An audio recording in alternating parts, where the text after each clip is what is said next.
Гэта езуіцкі касцёл Нясвіжа. Тут пахаваныя радзівілы.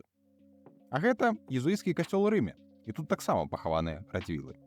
Дакладней, адзін канкрэтны радзівіл. Не. Гэта Мікалай Радзівіл Чорны, маршалак, ваевода і вялікі рэфарматар. Напэўна, адзін з самых слаўных прадстаўнікоў свайго роду, і ў яго было 4 сыны.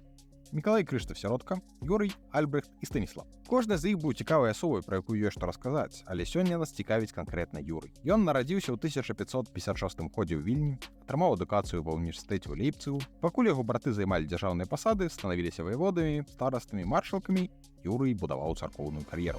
Ён перайшоў з кальвінізму, веры свайго бацькі ў каталіцызм, стаў спачатку біскупам віленскім, потым кракаўскім, а ў 1583 годзе стаў першым у гісторыі ліцвінам, што заняў вышэйшую пасаду ў каталіцкай царкве.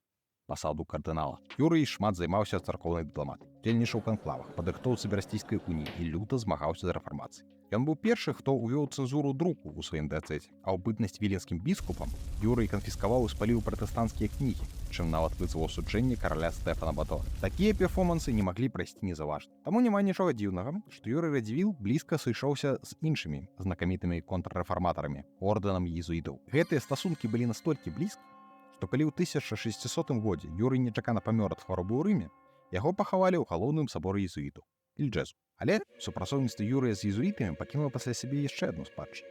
У 1583 годзе у Нясвіж праехаў архітэктар езуіт, адзін з будаўнікоў Ільджэзу, Ян Марыя Бернардоні. Ён пабудаваў тут калегіум і касцёл Божага цела пры ім.